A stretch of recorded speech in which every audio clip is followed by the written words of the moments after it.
કાંકરેજ ઓગડ તાલુકાના વડા ખાતે 7 વિભાગ રાજપૂત સમાજનું મહાસંમેલન યોજાયું। હજારો રાજપૂત સમાજના સામાજિક અને રાજકીય આગેવાન સહિત 7 વિભાગના જુદા જુદા જિલ્લા અને તાલુકામાંથી રાજપૂત જાગીરદાર દરબારોનું ઘોડાપૂર ઉમટ્યું। કાંકરેજ ઓગડ તાલુકાના વડા ખાતે 7 વિભાગ રાજપૂત સમાજનું મહાસંમેલન યોજાયું। હજારો રાજપૂત સમાજના સામાજિક અને રાજકીય આગેવાન સહિત 7 વિભાગના જુદા જુદા જિલ્લા અને તાલુકામાંથી રાજપૂત જાગીરદાર દરબારોનું ઘોડાપૂર ઉમટ્યું। વડા ખાતે આવેલા જોગમાયા મંદિર ખાતે દેવ દરબાર જાગીર મઠના 1008 મહંત શ્રી બળદેવનાથ બાપુના આશીર્વાદ સાથે સૌપ્રથમ દીપ પ્રાગટ્ય કરી કાર્યક્રમને ખુલ્લો મૂકવામાં આવ્યો, જેમાં સૌથી અગત્યની બાબત વિશે વાત કરીએ તો ચુવાડ 84 અને કોટાસણ સ્ટેટ રાજવી નામદાર ઠાકોર સાહેબ ધર્મપાલસિંહજી ઝાલા ભડત ગામના ભામાશા અને રાજપૂત સમાજના અગ્રણીય બહાદુરસિંહ વાઘેલા, કાંકરેજ તાલુકાના પૂર્વ ધારાસભ્ય, ગુજરાત સરકારના પૂર્વ શિક્ષણ મંત્રી અને વર્તમાન બનાસકાંઠા જિલ્લા ભાજપ પ્રમુખ કીર્તિસિંહ વાઘેલા, કાંકરેજ તાલુકા જાગીરદાર રાજપૂત સમાજના પ્રમુખ કિરણસિંહ વાઘેલા,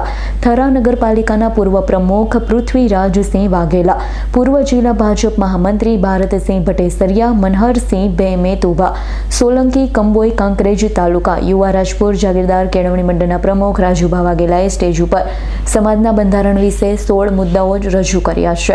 સૌથી અગત્યની બાબત વિશે વાત કરીએ તો સમાજમાં શિક્ષણ વધે, કુરિવાજો નાબૂદી ઉપર ભાર મૂક્યો છે। સગાઈ પ્રસંગે શ્રીફળ, ચુંદડી, સાકર 2100 રૂપિયા આપવા, વરાજાને વીટી, ઘડિયાળ 1100 રૂપિયા રોકડ રકમ, લગ્નમાં ચોરી ફેરા વખતે એકલો અણવર રહેશે, લગ્ન પ્રસંગમાં ડીજે અને બેન્ડ બંધ રહેશે, વરઘોડામાં ઘોર કરી પૈસા ઉડાવવા નહીં, લગ્ન પૂર્ણ થઈ ગયા બાદ દાન દક્ષિણા પેટે 3100 રૂપિયા આપવા સહિત અનેક પ્રકારના મુદ્દાઓને લઈ ચર્ચાઓ કરી હતી। દારૂ જુગારને તિલાંજલિ આપવા માટે કહ્યું છે। મરણ પ્રસંગે ખીચડી અને કઢી જમણવાર આપવો, આ બધા મુદ્દાઓ પર ઉપસ્થિત રાજપૂત સમાજના લોકોએ માં ભગવતીની સાક્ષી સમાજના બંધારણનું પાલન કરવા માટે પ્રતિજ્ઞા લેવડાવી। 7 વિભાગ રાજપૂત સમાજ એક મંચ ઉપર જોવા મળ્યો, ત્યારે હવે આગામી સમયમાં સમગ્ર ગુજરાતમાં પણ રાજપૂત સમાજનું મહાસંમેલન થઈ શકે છે। કરસનસિંહ સોલંકીનો રિપોર્ટ, S9 ન્યૂઝ, બનાસકાંઠા। અમારી તમામ માહિતીથી અપડેટ રહેવા માટે જોડાયેલા રહો S9 ન્યૂઝ સાથે।